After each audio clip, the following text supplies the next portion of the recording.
I had not intended to add anything more to my Centuries of Oppression series, but I've become aware of certain aspects of the history which call for wider dissemination. You'll be surprised, I think. Let me quickly summarise the surprising elements. We will see that Emmeline and Christabel Pankhurst's zeal for female suffrage had already waned before 1918, to the point where their support for the 1918 Act was lukewarm at best. They actually opposed it during its development. We will see that Emmeline was clearly opposed to the 1928 representation of the People Act, which reduced the voting age for women to equal that of men. And we will see how Emmeline and Christabel were transformed from terrorists who were given no place at the table in 1914 to establishment figures with the King's support by the following year. As I have emphasised in the earlier episodes of this series, the war changed everything, including how the establishment viewed the Pankhursts, except of course for the pacifist communist Sylvia and the unstable Adela. And finally, Christabel's odd conversion. No, not her adoption of a fundamentalist Christianity, though that is also true, but something even more surprising. Christabel had been every bit as vehement as her mother over votes for women, believing, as feminists do today, that political power in the hands of women would automatically eradicate all the ills of the world. Those ills which had, hitherto, been caused by the incompetent and prejudiced rule of men. After 1918, Christabel ceased to believe that voting women would change the world in the way she had naively believed. She lost her faith in the superiority of the feminine, at least in the political context. In 2020, we have seen in the UK and elsewhere politically motivated mobs pulling down public statues which they take to be representative of politics of which they disapprove, or motivate their vandalism by referring to the reprehensible actions of those celebrated in statues without allowance for historical context. Matt O'Connor, the founder of Fathers for Justice, has reacted to this as follows. As we continue the debate about how important public figures with a dark past are remembered, Emmeline Pankhurst must be included. Her role in securing votes for women must not blind us to the blood of innocence on her hands. Reference 1. Some have suggested that O'Connor wanted to pull down Emmeline Pankhurst's statue, emulating the Black Lives Matter mobs. What he advocated was rather more measured. He continued, "We are calling on the government and Westminster City Council to remove this statue of a controversial and divisive figure, i.e. Emmeline Pankhurst, placing it in a museum where her record, both good and ill, can be explained and set in context. At the same time, the lives of all those men who died as a result of her actions can be remembered. The White Feather movement is an appalling episode in our history, although largely ignored or forgotten. Thousands of men, some already suffering from mental and physical injuries sustained in war, were publicly shamed by Emmeline Pankhurst and the Suffragettes by being labelled cowards and unpatriotic." End quote. O'Connor refers to the White Feather Campaign, of which Emmeline and Christabel Pankhurst were an enthusiastic and influential part. This was indeed a truly horrible campaign by sanctimonious women who stood in no fear of being sent to the front themselves, nor any risk of being accused of cowardice. It got its name from the white feathers publicly handed to young men by these women, signifying the men's cowardice. They even harassed off-duty soldiers who were recovering from their war wounds. In one example, Private Ernest Atkins, who was on leave from the Western Front, was riding a tram when he was presented with a white feather by a girl sitting behind him. He reportedly said, "Certainly I'll take your feather back to the boys at Passchendaele. I'm in civvies because people think my uniform might be lousy, but if I had it on, I wouldn't be half as lousy as you." I do not agree with pulling down statues, which, at some epoch, have seemed appropriate. The overarching reason why I am opposed to statue iconoclasm is simply this. It is naive to interpret statues as a testament to the individual represented. In truth, they are a testament to the culture which prevailed at the time they were erected. The statue may represent the historical figure in form, but in meaning it represents the mores of the historical epoch in which it was put up. And if, at an earlier period, the prevailing culture saw fit to laud an individual whom we now regard as reprehensible, let the statue stand as testament to precisely that earlier cultural position, which was, I claim, always its true purpose. But let the historical truth be known, so that we can interpret the statue correctly, an ideal harder to achieve than its bland assertion suggests, especially if the conceits of the epoch in question are shared or even deepened in the present. In short, what needs pulling down is not Pankhurst's statue, but her reputation. But if one were to accede to O'Connor's demands, there's a far better reason than that which he cites.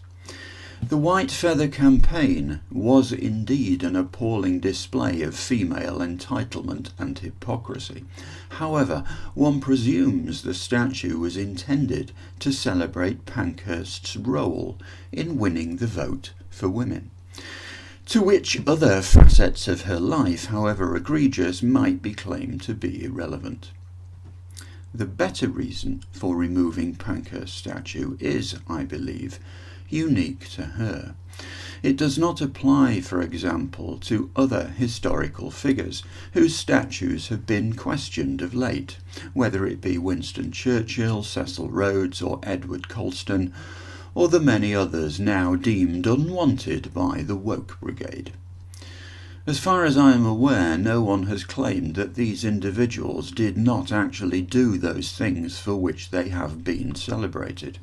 Rather, they have been criticised based on other aspects of their lives, typically involvement in slavery or colonialism. O'Connor's objection to Emmeline Pankhurst's statue is of the same kind. He does not challenge, quote, her role in securing votes for women, but considers that another aspect of her life renders her unfit for public recognition. In this, O'Connor has massively understated the case against Pankhurst, and uniquely against Pankhurst. She is celebrated in her statue for securing the vote for women, but this is entirely fraudulent. It is myth, not history, that the suffragettes had any great role in winning the vote for women. I trust the preceding 25 episodes of Centuries of Oppression have provided sufficient justification for knocking Emmeline and Christabel Pankhurst off their metaphorical pedestals, if not their actual pedestals. But I have not yet revealed the final denouement, the coup de grace, that expunges any residual trace of the Pankhurst mythology. It's in two parts, prior to 1918 and after 1918. Whilst I have already made clear that the WSPU, essentially Emmeline and Christabel, played no significant role in bringing about the 1918 Act, what I did not reveal previously is that Emmeline was, at least initially, opposed to it. Andrew Rosen, reference 2, tells us that the WSPU at first rejected Asquith's conversion to the cause of women's suffrage. This is quite remarkable given that Asquith had for years been public enemy number 1 in their eyes, precisely due to his refusal to back any women's suffrage. Nor was the WSPU's objection to his proposals on the grounds that his plans did not go far enough in terms of the vote for women. Rather, it was consistent with Emmeline and Christabel's new obsession, the war. Their objection to the emerging bill was on the grounds that they were concerned that the proposed vote for soldiers and sailors might be threatened by the women's issue. Rosen writes, on the 15th of August 1916, Mrs. Pankhurst accused Asquith of using votes for women as an excuse for disenfranchising the sailors and soldiers, who he appears to think would vote against him and put some other man at the head of the nation's affairs. Mr. Asquith insults as well as injures women when he tries to use them as cat's paws to prevent the best men of the country from recording a vote. Pause to contemplate the totality of that volte-face. For decades, Emmeline Pankhurst had cared nothing for extending male suffrage and had campaigned against successive governments, especially those of Asquith, to obtain votes only for respectable women. Now, with the threat of personal violation by the dreaded Hun uppermost in her mind, all that had gone out of the window. Now nothing must stand in the way of the Army and Navy being triumphant, including the mere matter of votes for women. This is how out of touch with the suffragist movement Emmeline and Christabel had become. With the rest of the suffragist movement nearing their goal, the WSPU no longer even regarded votes for women as being their goal. Rosen writes, the WSPU at first opposed the very justification for women's enfranchisement, which was to prove to be the key factor in that enfranchisement being obtained. Fortunately for the women's cause, by the summer of 1916, the WSPU carried little weight in suffrage circles. Rosen claims that the WSPU's opposition to the nascent 1918 Act was short-lived. Be that as it may, I am aware of no evidence that the WSPU ever actively supported it either. Rather, they seem to have become indifferent to success when on its very threshold. Perhaps it was sour grapes, because the success they realised belonged to others, the non-militant suffragists. That the WSPU ceased campaigning on the suffrage issue virtually as soon as the war started and commenced instead to address recruiting rallies is well known. The majority of WSPU members did not follow the Pankhursts in their new direction as anti-German and pro-war. Indeed, as soon as militancy ceased, donations fell sharply and the WSPU's expensive office had to be given up. The finances of the WSPU remained as obscure as ever, not being revealed even to members.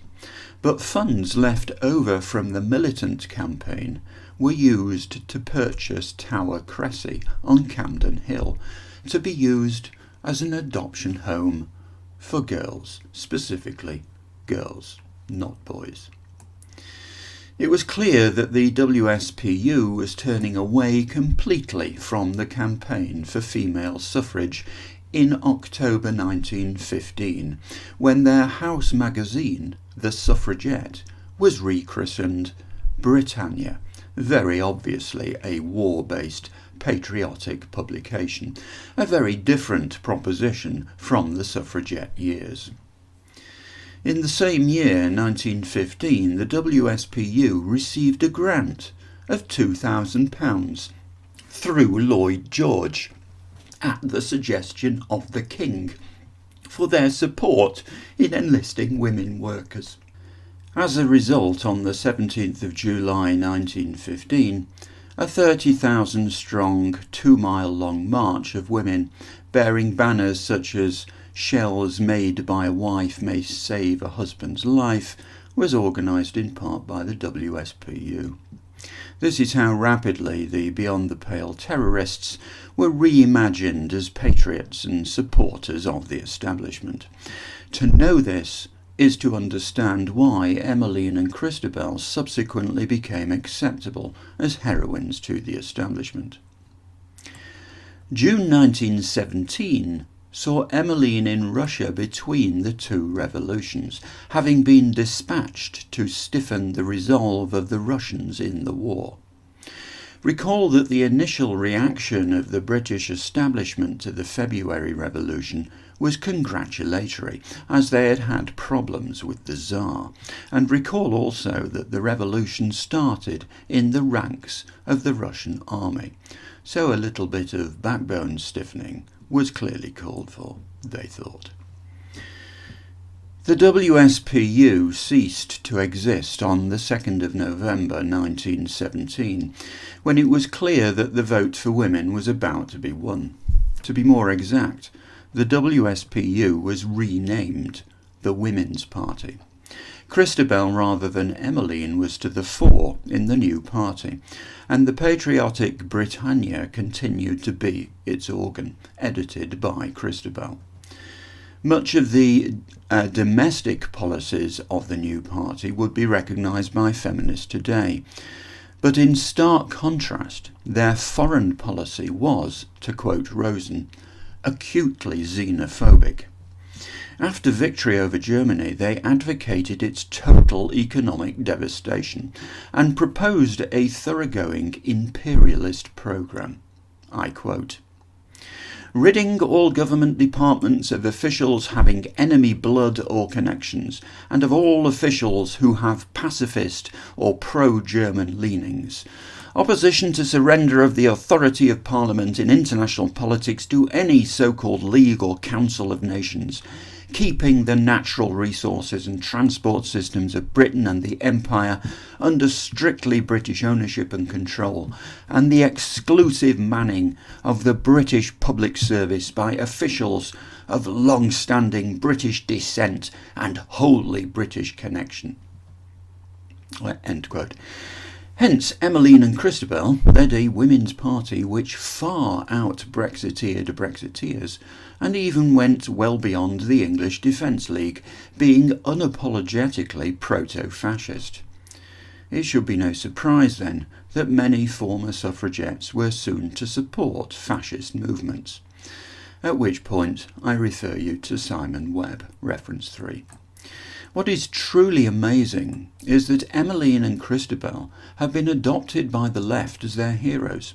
I think of this when I see Emmeline's motto "Deeds not words" on Jess Phillips's office wall. The ignorance of the feminist movement about their own history is remarkable, but then we know they subsist on myth. Christabel stood as candidate in the December 1918 election in Smethwick, Birmingham, apparently under the aegis of the Women's Party. However, she had an alliance of sorts with the then Liberal Unionist Conservative coalition, though she was not an official coalition candidate. But the alliance was sufficiently real to cause the erstwhile coalition candidate to withdraw, thereby giving Christabel a clear run at the only other candidate, Labour's J.E. Davison. She stood on a platform of anti-Bolshevism and accused the Labour Party of being entirely dominated by Bolshevism and pacifism. As for the Bolshevism part, she was probably right, see reference 4. Christabel lost but narrowly to Davison. who had remarked of her during the election that she was, quote, a political flibberty-gibbet who had been all things by turn and nothing long. An accusation which seems just enough to me. The week after her failed election attempt, she issued the final edition of Britannia, which then closed down. The next year, the Women's Party itself ceased to exist. It had existed for little more than a year.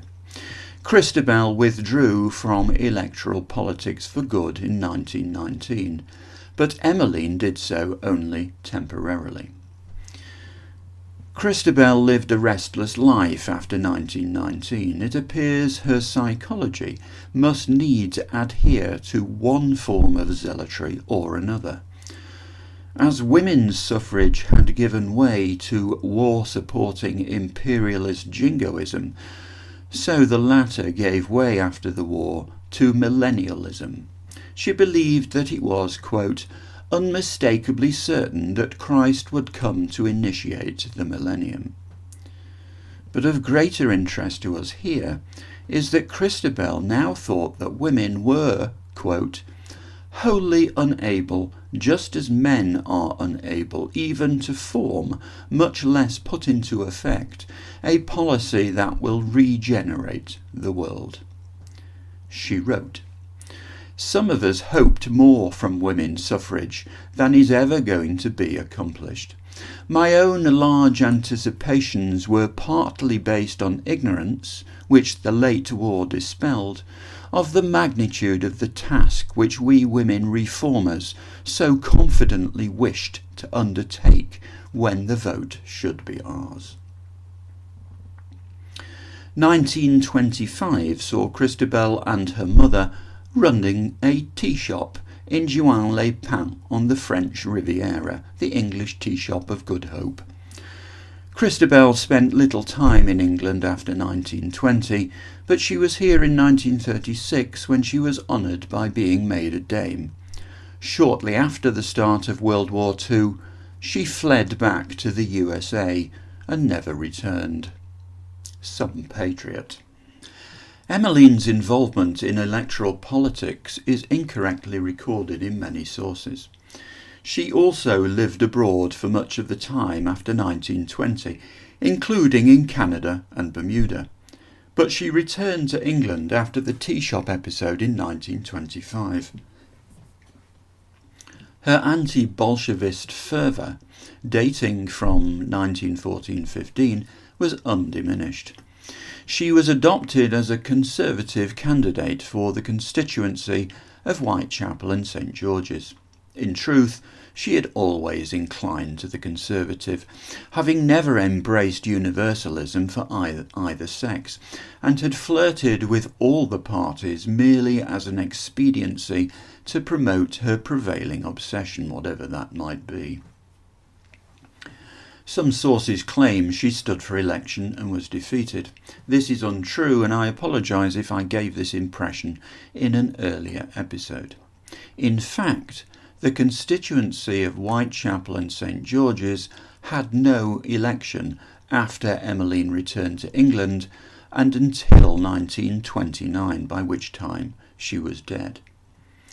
Although adopted as a Conservative candidate, she never contested an election. Indeed, no Conservative or Unionist candidate stood in the election in that constituency in 1929, 1930, 1931 or 1935. It was staunchly Labour, with the Liberals triumphing later. Emmeline would have had no chance as a Conservative candidate. However, what emerged during the period that Emmeline returned to politics as a declared Tory in 1926 and her death on the 14th of June 1928 was remarkable. She opposed the extension of the franchise to women at the same age as men, that is, at 21 at that time. Laura Nim Mayhall, reference 5, writes that Pankhurst, quote, opposed extension of the franchise to women at the age of 21 on the grounds that full and effective use has not been made of the vote we already have. Her sentiment was, as usual, in tune with that of her daughter Christabel. The 1928 Representation of the People Act became law just 18 days after Emmeline's death, so she did not live to see it, but was now opposed to it in any case. Idiot feminists, with their imperturbable faith in their groundless myths, have no true knowledge at all of the history of these matters, nor any appreciation for the convoluted twists and turns of the opinions of the key players. Millicent Fawcett did live to see the 1928 Act become law. Indeed, she attended the parliamentary session at which the vote took place. Incredibly, Fawcett also heard firsthand John Stuart Mill introduce his suffrage amendment to the Second Reform Bill on the 20th of May 1867. Fawcett's adult life as an activist, therefore, spanned the entire history of the women's suffrage movement. And let us not forget that it began with a man's advocacy and ended with two epoch-making votes in 1918 and 1928, in the first of which the voting members were all male, and in the second all but two were male. Contrast this, if you will, with last International Men's Day in the House of Commons, in which only 2 women MPs bothered to turn up for an hour, and they were both obliged to be there as a matter of duty, though, to be fair, I believe Kemi Badenoch would have attended anyway. Men will, and always have, respected the interests of women, but women in power are proving quite incapable of doing other than advocating for their own sex. And that just leaves us with the matter of statues, and specifically that of Emmeline Pankhurst. Laura Nim Mayhall observes, quote, Pankhurst's conversion from radical opponent of the government to upholder of the status quo provides context for the commission of the statue and its post-war significance. The process by which Emmeline Pankhurst came to represent the women's suffrage movement resulted not from her actual leadership during the suffrage campaign. Rather, the representation of women's suffrage by this one woman must be seen as a political process serving a variety of interests. Indeed, statues are almost always erected by the establishment to reinforce the prevailing mythology that sustains them in power. The morons who pull down statues are several leagues of intellect below the level needed to appreciate that what they are doing is sanitising those with whom they disagree, whilst exposing themselves as fools. The truly seditious will leave the statues alone, whilst smiling knowingly as they pass.